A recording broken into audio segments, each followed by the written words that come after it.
교회 공무원이 세 분 계시는데 오늘 그 개표 작업을 하시는 것 같습니다. 그 밖에도 또 계신가요? 어쨌든 철야 작업이 이루어질 것 같은데 그분들 위해서 많이 기도해 주시기를 바랍니다. 군주 민수라는 한자 성어가 있지요. 임금은 배고 백성은 물이다, 그런 말입니다. 배는 항시 물 위에 떠 있지요. 어떻게 보면 배가 항시 물 위에 있어서 배를 기준으로 보면 물은 항시 아래쪽에 있는 것 같습니다. 그러나 그 배는 항시 물의 힘으로 뜨는 것이고, 그런데 때로 그 물이 화가 나면 배를 엎어버릴 수도 있다는 뜻입니다. 이제 내일 아침이면 각 지역의 국회의원들이 확정이 되겠지만 새로 뽑히는 일꾼들이 민심이 곧 천심이기 때문에 백성 무서운 줄 알고 또 하나님 두려워하는 자세로 좀 정치를 잘 해서 좀 살기 좋은 나라로 만들어 주었으면 하는 바람이 있습니다. 우리 교회가 지난 1년간 열심히 총선을 위해서 기도해 왔고 그 결과가 이제 곧 확실하게 나오게 될 것입니다. 오늘은 사도행전 7장에 1절부터 16절까지 다 할 수 있을지 모르겠네요.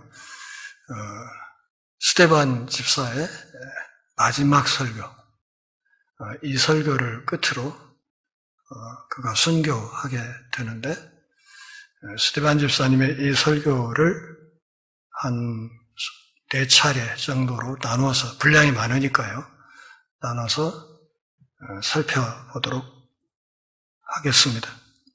스데반이 붙잡혀 와서 유대교 최고 지도자 그룹인 산헤드린 공회 앞에 서서 신문을 받습니다. 자신에 대한 그 고발에 대해서 스데반이 직접 답변합니다. 아브라함부터 시작해서 솔로몬까지의 구약 이스라엘 역사를 요약하고 그것을 살펴보면서 그 구약의 역사가 예수 그리스도 사건과 어떤 관계가 있는지를 설명해 나갑니다. 스데반은 사도가 아니고 초대 예루살렘 교회에서 선출된 안수 집사였지만 이렇게 아주 신학적으로 깊이가 있는 설교를 하게 되었던 것입니다. 하나님의 백성이 어떻게 초지일관, 아둔하고 또 반역적이며 하나님께 줄기차게 불순종했는지를 구약 역사를 짚어가면서 설명하고 그런 구약 이스라엘 백성들의 악한 행위의 연장선 위에 지금 자기를 신문하는 산헤드린 공회원들이 있다는 사실을 밝히고 있고, 그로 인해서 그는 돌에 맞아서 투석형을 받고 순교하게 됩니다. 이 설교의 핵심 초점이 되는 부분은 17절부터 44절까지 말씀인데, 그 부분은 다음 주, 그 다음 주에 이어서 다루어지게 되겠습니다. 17절부터 44절까지 특별히 모세와 출애굽 이후의 광야 세대의 삶을 반추하고 있는데, 하나님께 반역한 이스라엘 백성의 어리석음의 아주 귀한 사례로, 다시 말하면 반면교사로 그들을 내세우고 있습니다. 7장 전체는 스데반 집사의 연설과 설교와 순교를 다루고 있는데, 모든 제자들의 설교 가운데서 가장 길게 기록이 되어 있는 설교입니다. 아마 누가는 스데반 집사의 설교가 교회사적으로 대단히 중요한 의미가 있다고 판단해서 그가 죽기 전에 했던 이 설교 전체 내용을 요약해서 사도행전 7장에 기록해 둔 것으로 보입니다. 우선 절수가 많기 때문에 큰 흐름을 좀 정리하고 가는 것이 좋겠습니다. 펜이 있는 분들은 메모를 하셔도 좋습니다. 첫째로 하나님은 공간적인 제한을 받지 않는 분이시다. 다시 말하면 성전과 같은 어떤 건물 안에만 머물러 계시는 분이 아니시다 하는 사실을 밝힙니다. 그러니까 스데반을 지금 성전 모독죄로 끌어왔잖아요. 그렇기 때문에 거기에 대한 변론으로 하나님이 건물에 속박당하지 않으신다. 특별히 아브라함 때부터 그 조상들의 시대를 거론하는 이유는 그 시대 성전이 없었고 또 이스라엘이라는 나라가 없을 때에도 하나님은 조상들과 함께 하셨다. 하나님은 초월적인 분으로서 성전이 있기 전부터 또 모세의 율법이 있기 전부터 우리 백성들과 함께 하셨다는 사실을 강조합니다. 두 번째로 이스라엘은 하나님이 세우신 지도자 또 하나님이 세우신 인도자들을 언제나 거역하였다는 사실을 강조합니다. 이것을 말함으로써 뭘 말하려고 하는 것이죠? 하나님이 세우신 메시아 예수를 지금 너희들이 거역하고 있다 하는 이야기를 하려고 하는 것입니다. 세 번째, 유대인들은 그들의 조상들처럼 언제나 의인을 죽였다는 것입니다. 하나님이 보내신 의인들을 끊임없이 죽인 기록이 구약 역사에 있는데 그 어두운 역사의 전철을 지금 사내들인 공회원 당신들이 밟고 있다. 가깝게는 나사렛 예수를 십자가에 매달아 죽였고 이제는 또 그의 몸인 교회를 계속해서 핍박하고 박해하고 있다. 이렇게 말하고 있는 것입니다. 스데반은 자기를 변호하지 않습니다. 오히려 유대교가 실패한 이스라엘 역사를 언급함으로써 사내들인 공회원들이 가지고 있는 유대교의 신학적인 기초를 공격하고 있는 것입니다. 유대교와 기독교는 다른 것이며 아울러서 옛 믿음과 새 믿음도 전혀 다른 것이라는 것을 자신의 설교를 통해서 강조합니다. 그래서 2절부터 8절까지 아브라함의 소명과 애굽으로 이주한 사실을 다루고 있고 9절부터 16절까지는 요셉 이야기를 다룹니다. 그리고 17절부터 43절까지 모세의 소명과 이스라엘의 구원과 불순종에 관해서 서술합니다. 그리고 장막과 성전 또 유대인들에 대한 공격을 계속하면서 7장 44절부터 50절까지는 성전론을 제시하고 그리고 51절부터 53절까지는 결론을 따라서 사내들인 공회원들을 비난합니다. 이렇게 스데반 집사의 설교가 틀이 짜여져 있습니다. 이 전체 단락에서 스데반이 강조하려고 하는 것은 이스라엘이 역사적으로 끊임없이 하나님을 거부하는 습성이 있다는 것입니다.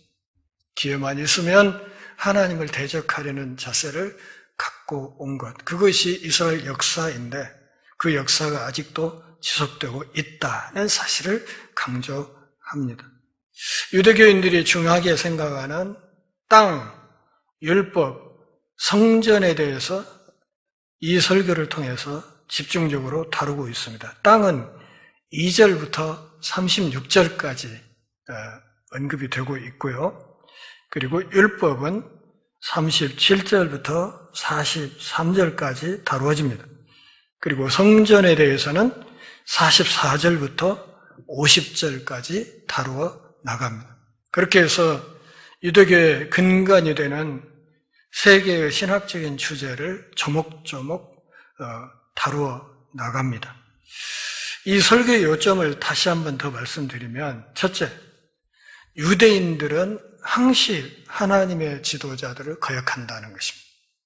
두 번째로, 하나님은 인간의 손으로 지은 성전 가운데 갇히지 않는 분이시다 하는 것이고, 세 번째, 하나님은 율법을 초월하는 분이시다는 것.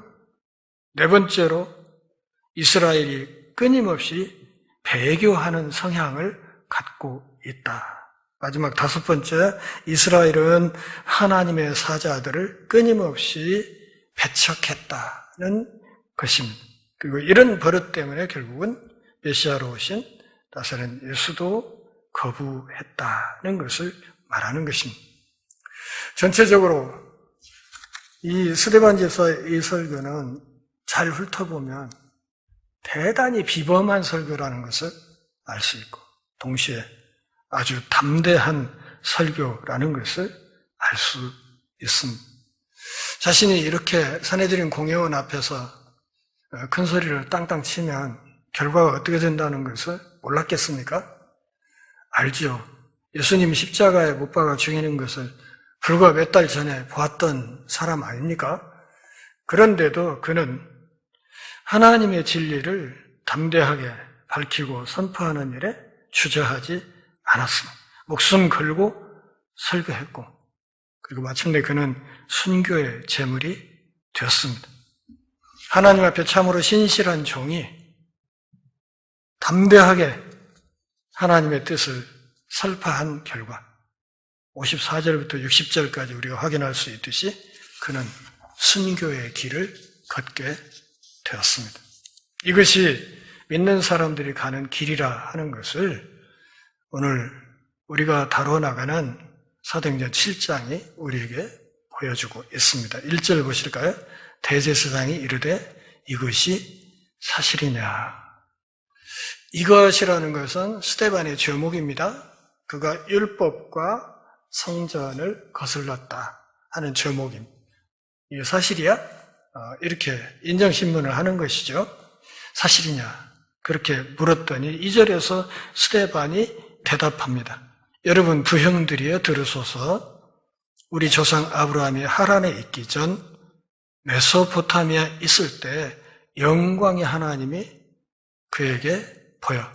다시 말하면 영광의 하나님이 아브라함에게 나타났었다. 우리 조상 아브라함에게 나타났었다.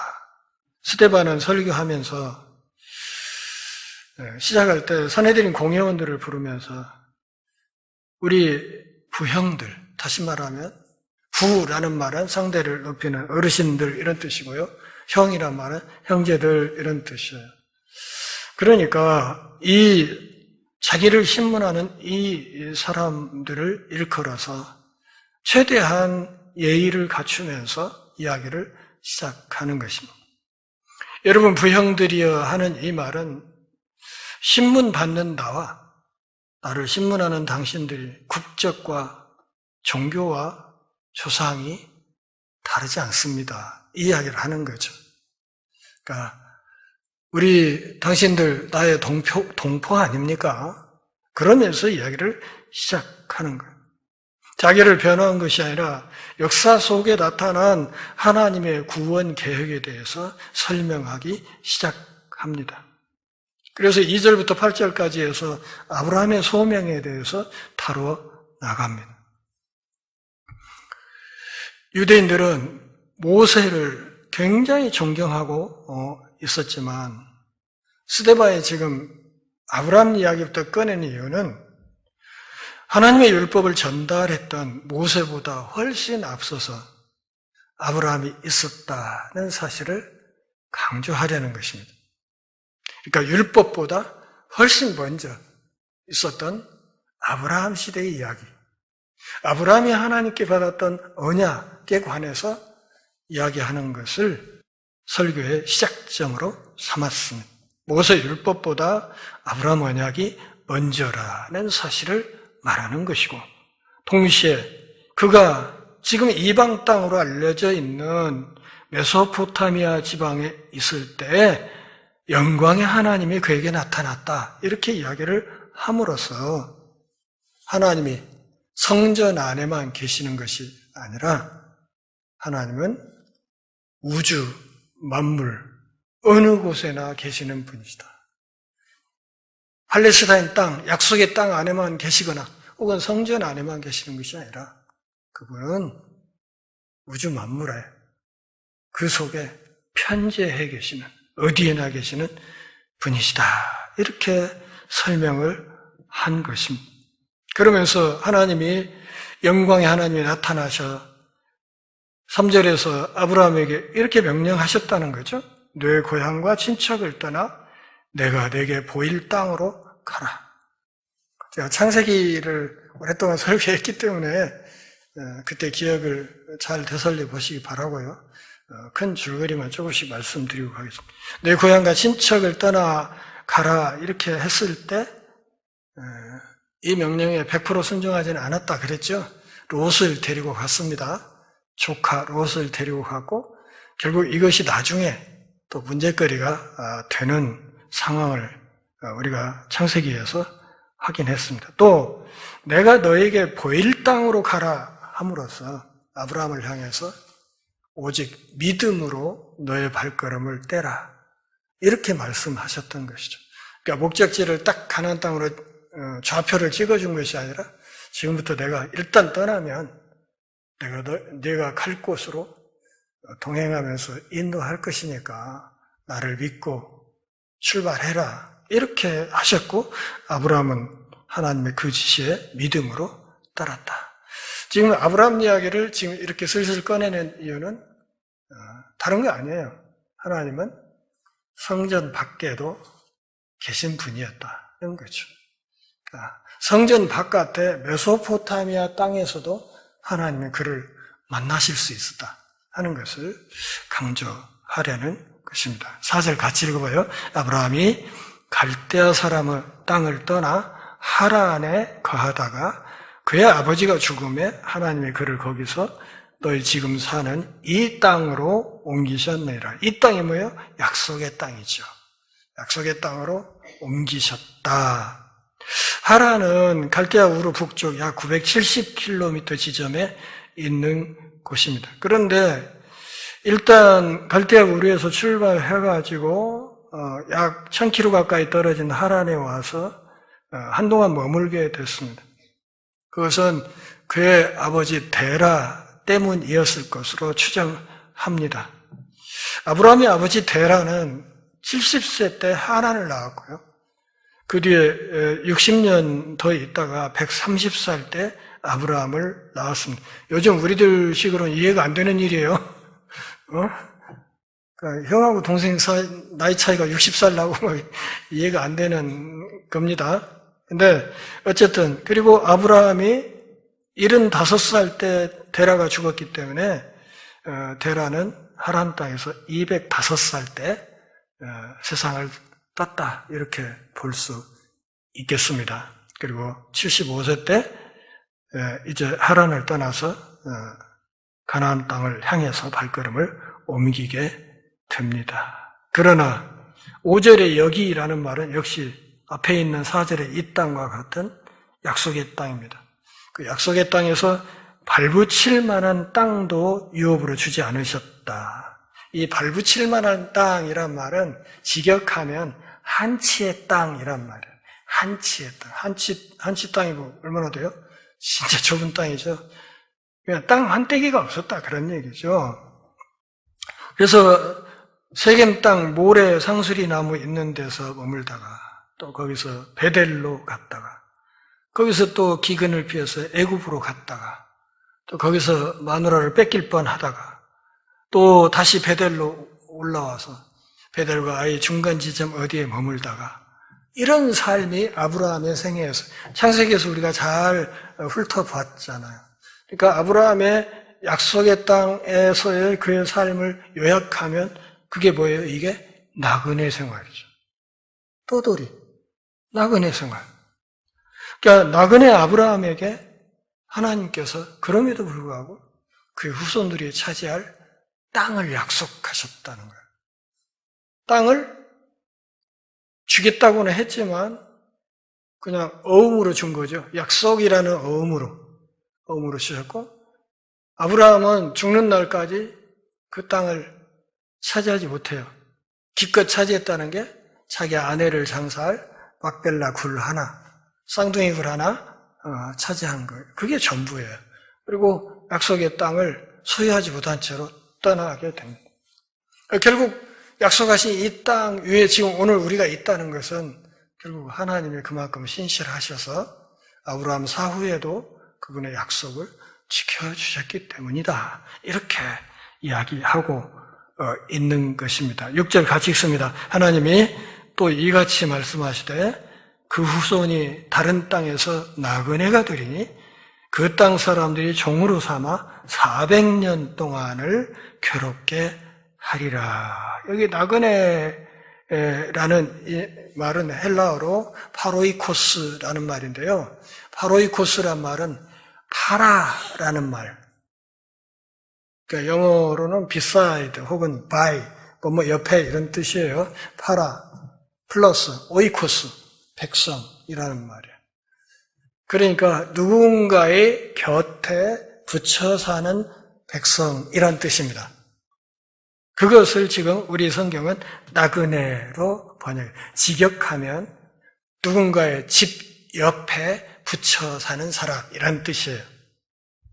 더 쉽게 말하면 난민이라는 의미도 이 속에는 담겨 있습니다. 그래서 아브라함이 이런 나그네 삶을 살았기 때문에 하나님은 항시 율법을 주실 때도 뭐라고? 고아와 과부와 나그네를 함부로 하지 말아라. 그들을 환대해라. 그들을 잘 대접해야 된다. 이렇게 말씀하시잖아요. 나그네 아브라함에게 하나님이 땅을 약속하셨고 그 땅에 시민권이 없는 한낱 난민이나 다름없던 사람에게 하나님께서 약속을 하시면서 뭐라고? 그 땅 사람들이 그 백성을, 아브라함의 후손을 종으로 삼아서 400년 동안 괴롭게 할 것이라고 이렇게 말씀하심으로써 애굽에서의 종살이를 예고하셨습니다. 창세기 15장 13절과 출애굽기 1장 8절부터 14절까지 말씀을 잘 읽어보시기 바랍니다. 이방 땅에서 종살이하면서 혹사당할 것이다. 이것이 단순한 노예 생활이 아니라 믿음의 시련임과 동시에 하나님의 백성들이 하나의 국가로서 힘을 기르는 복된 기관도 될 것이다. 그러니까 애굽, 당대 최고의 제국이었던 애굽이라는 애굽 제국을 하나님이 태반으로 삼아서 언약 백성 이스라엘을 거기서 키울 것이다. 이렇게 이야기를 한 것입니다. 7절을 같이 읽습니다. 또 이르시되 종 삼는 나라를 내가 심판하리니 그 후에 그들이 나와서 이곳에서 나를 섬기리라. 이곳이라고 하면 출애굽기 3장 12절에 있는 하나님의 산 호렙을 가리키는 것입니다. 지금 이 하나님의 산 호렙에서 하나님께서 나타나서 그들에게 말씀하셨다 하는 이야기를 하는 이유는 마찬가지로 하나님이 시온산 성전에만 계시는 분은 아니라는 것을 은근히 말하는 겁니다. 그러니까 너희들이 성전 하면서 그냥 성전을 신주단지 모시듯이 하는데 그거 아니야. 그거 아니고 이 성전 바깥에도 하나님은 계셨던 거야. 그런 얘기예요. 8절 봅니다. 할례의 언약을 아브라함에게 주셨더니 그가 이삭을 낳아 8해 만에 할례를 행하고 이삭이 야곱이 우리 12조상을 낳으니라. 창세기 17장까지 왔습니다. 지금 할례라고 했을 때 이 할례가 언약 백성이 되는 표징이 돼서 이후에 그래서 이스라엘 백성들은 이 할례를 굉장히 중요하게 생각했고 이 할례 받은 사람들을 일컬어서 우리 하나님의 백성이라 하고 이방인들은 뭐라고? 그들을 개처럼 여기면서 했던 말이 저 할례 없는 것들 이렇게 욕을 했던 거예요. 할례. 근데 구약에서도 많은 선지자들이 할례는 사람의 남자의 그 꼬추야 할 것이 아니라 마음에 해야 된다고 이야기를 했었잖아요. 마음의 할례가 중요하다고 그렇게 얘기했는데 유대인들은 육체의 할례를 굉장히 중요하게 생각했어요. 할례와 언약을 엮었는데 이 언약이란 말이 베리트라는 말인데요. 이 언약이라는 또 다른 말이 카라트라는 말이었는데 이것은 자른다는 뜻이에요. 자르다. 카라트, 영어의 컷과 같은 뜻이에요. 자른다는. 이 언약을 왜 자르다라는 용어로 썼는가 하면 언약을 맺을 때 어떻게 해요? 짐승을 잘랐거든요. 짐승을 죽여서 잘라. 그래가지고 이 죽은 짐승을 두 쪽으로 딱 빠개놓고 그 사이에 언약 맺는 두 사람이 손잡고 그 사이를 지나가요. 무슨 뜻이에요? 오늘 맺은 이 언약을 우리 둘 중에 누군가가 깬다면 그 사람은 지금 여기 죽어서 두 쪽 나 있는 이 짐승처럼 되어도 뒷말 안 키로. 그를 약속한 거예요. 요즘 조폭들도 뭐 손가락에서 피 해가지고 섞어서 나눠 마시면서 우리는 피를 나누는 형제라고 그렇게 얘기하지 않습니까? 그런 것처럼 이렇게 창세기에서도 제가 설명을 했지만 아브라함 언약은 그럼에도 불구하고 쌍방 언약이 아니라 일방 언약이었다. 쪼개놓고 재물을 쪼개놓고 아브라함이 잠들었는데 그 사이에 하나님의 성령의 불만 그 쪼갠 짐승 사이로 지나갔다. 그렇게 얘기를 하잖아요. 그래서 이때 하나님이 아브라함과 맺은 언약은 이렇게 맺은 게 아니고 이렇게 맺은 언약이라고 제가 그렇게 분명히 설명을 드렸어요. 설령 아브라함이 손을 놓더라도 하나님 자은 이 손은 놓지 않는 거라고 그렇게 설명을 드렸었습니다. 그래서 야곱이 12조상을 낳게 되는데 중간에 야곱의 이름이 이스라엘로 바뀌는 말씀도 있죠. 이스라엘 뜻이 뭐라 그랬습니까? 보통 신학자들은 하나님과 겨뤄서 이겼다 뭐 이렇게 해석하는데 사실 이건 뭐 좀 신학적으로 전 잘 이해가 잘 안 돼요. 그래서 고대 근동 언어를 연구한 사람들, 특히 우가리어를 연구한 사람들의 최근 연구에 따르면 이스라 야콥과 이스라엘로 이렇게 구분해서 설명을 해요. 이스라 야콥, 이스라라는 말은 뭐뭐의 센터, 뭐뭐의 중심. 그러니까 이스라 야콥은 야곱 중심, 나 중심. 그것이 이스라엘로 하나님 중심의 삶으로, 그러니까 자기 중심으로 여지껏 살아 자기 욕심껏 그냥 형 속이고 뭐 아버지 속이고 이렇게 살았던 사람이 이제부터는 하나님 중심의 삶으로 삶이 전환된다 하는 뜻으로 그 이름이 바뀌었다고 해석하는데 저는 그 해석이 훨씬 신학적으로 타당성이 있다 이렇게 생각이 듭니다.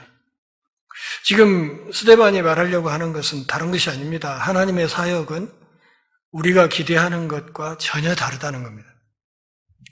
하나님이 하시는 일은 우리가 기대하는 것과 전혀 다르다.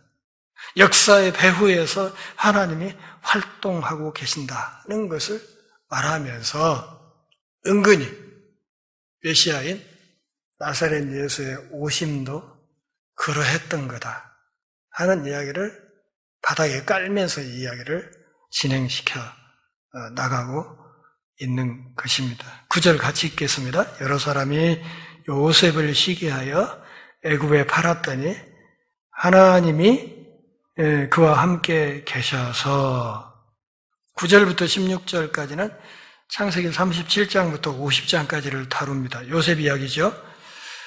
요셉 형제의 악한 계획, 동생을 죽이려고 하다가 미디안 상인들에게 팔아버린다. 그로 인해서 요셉이 결국은 애굽까지 팔려 들어가서 애굽에서 노예살이를 했던 그런 기록 우리가 잘 알고 있지요.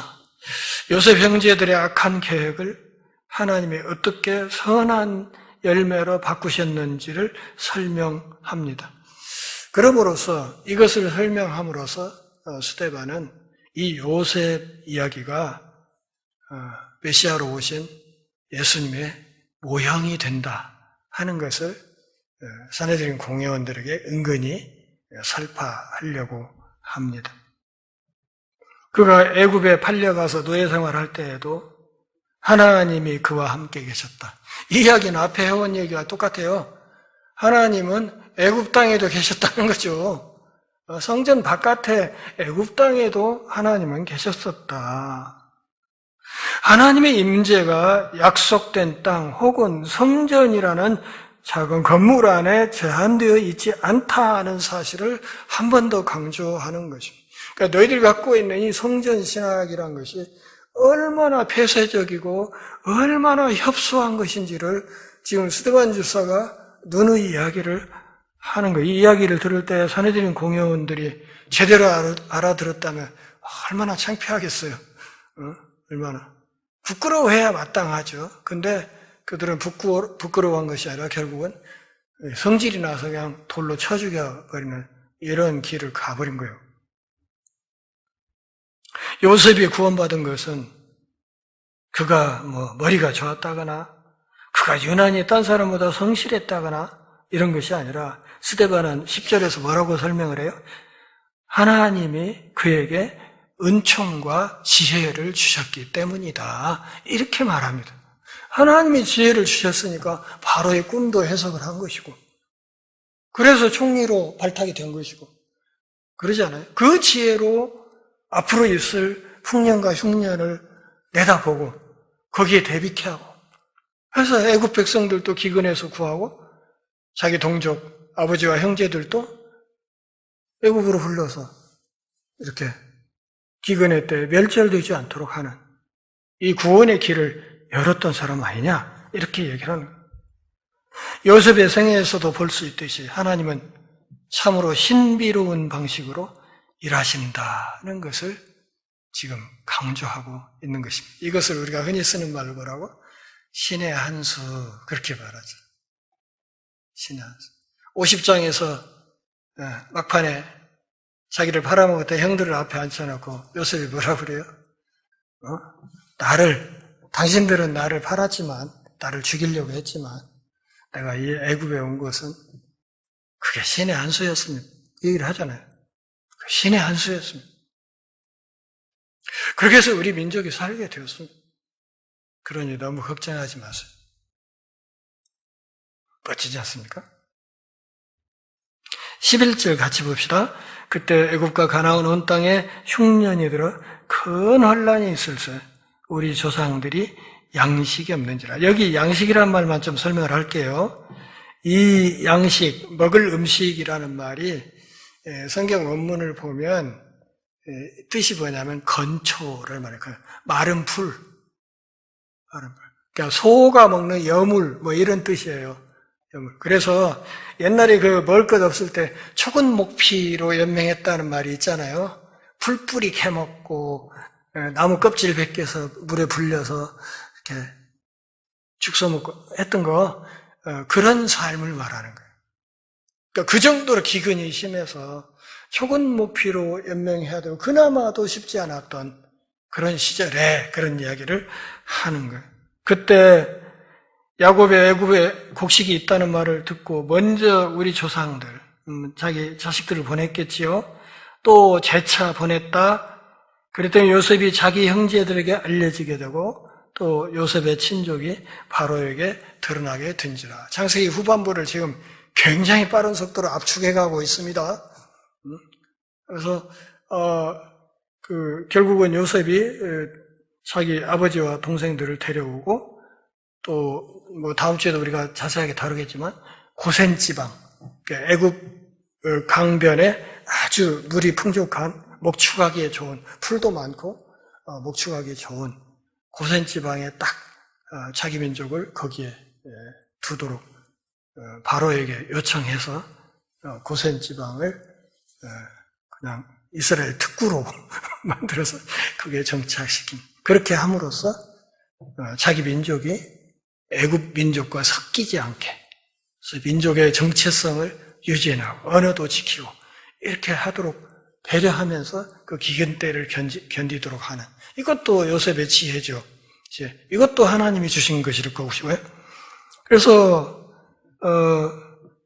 결국은 하나님이 요셉을 통해서 이스라엘 민족에게 어떻게 구원의 손길을 펼쳤는지를 말하면서 아까 말씀드렸던 것처럼 하나님은 이 약속의 땅 바깥인 애굽에서도 활동하시면서 요셉을 통해서 우리 민족의 구원 역사를 이루어 가셨다. 어쩌 할 말 있어? 뭐 이런 얘기입니다. 어쩌 하나님이 애굽 땅에서 약속의 땅 밖에서 활동하신 거 이견 없지? 뭐 이런 얘기예요. 이런 얘기. 14절 같이 읽습니다. 요셉이 사람을 보내 그의 아버지 야곱과 온 친족 75사람을 청하였더니, 창세기 46장 27절, 출애굽기 1장 5절, 또 신명기 10장 22절 이런 데 보면 70명으로 나와요. 또 이 본문들의 72역 번역에는 또 75명으로 나오고, 뭐 성경에 오류가 있는 거 아니냐, 그런 주장을 하는 이상한 사람들도 있는데 상관없습니다. 애굽으로 간 66명 더하기 애굽에 있던 요셉과 두 아들 그리고 야곱을 합치면 70명이 되고, 그 다음에 이 70명에 므낫세의 아들 하나 그리고 에브라임의 두 아들 그리고 므낫세와 에브라임의 손자 각 한 사람을 합치면 75명이 됩니다. 그러니까 굳이 그렇게 꼬치꼬치 따져서 이 성경 기록에 문제가 있다 이러면 신앙 갖기 어렵습니다. 그러니까 결국 같은 이야기를 하는 거예요. 그래서 15절 16절 같이 읽습니다. 야곱이 애굽으로 데려가 자기와 우리 조상들이 거기서 죽고 또 세겜으로 옮겨져 아브라함이 세겜 하몰의 자손에게서 은으로 값주고 산 무덤에 정사되니라. 그러니까 50장까지 이야기하다가 굳이 이 16절에서 다시 23장에 그 아브라함이 막벨라 굴을 산 이야기로 돌아와서 이 아브라함이 샀던 이 쌍둥이 굴을 언급하는 이유가 뭐예요? 이게 언약 백성들이 이 땅을 가지고 있다는 소유권이라는 거예요. 이 무덤이 이스라엘 민족의 선산이 되어서 그 지역 일대에 많은 민족들이 역사 속에서 때로는 이 민족이 지배했다가 또 때로는 저 민족이 지배했다가 밀려나고 막 쫓겨나가고 해서 계속 바뀌겠으나 뭔 안 바뀌어? 아브라함이 만든 이 이스라엘 민족의 선산은 안 바뀌니까 나중에 이걸 소유권을 주장할 수 있다. 그래서 기어이 아브라함이 공짜로 주겠다는 땅을 물리치고 그냥 악착같이 돈을 주고 사고 소유권을 이전했던 거. 창세기에서 제가 충분히 드렸으니까 그때 이야기 잘 생각해 보시면 되겠습니다. 이 막벨라 굴이 이스라엘 백성의 약속의 땅이 될 일종의 등기 문서다 이렇게 생각하시면 돼요. 그래서 이 이야기를 하기 위해서 50장까지 이야기를 쭉 훑어나가다가 다시 소급해서 이 아브라함이 샀던 막벨라 굴 이야기를 하고 있는 것입니다. 요셉의 생애를 좀 요약하겠습니다. 첫째, 아버지의 사랑을 많이 받았어요. 채색 옷을 입었죠. 메이커, 명품 옷만 아래서부터 입었어요. 아버지의 사랑을. 두 번째, 형제들의 미움을 받았어요. 그래서 결국은 애굽의 노예로 팔려갔어요. 애굽으로 갔어요. 형제들에게 거짓으로 고소당했어요. 또 애굽 땅에서도 보디발의 아내에게 성폭행범으로 무고당해가지고 빵살이를 하게 됐잖아요. 그런데 고난 당한 후에 높임을 받았어요. 총리가 되었죠. 그리고 나중에 자기 가족을 기근에서 구원하고 그러면서 형제들을 용서했어요. 요셉의 생애를 그렇게 요약할 수 있어요.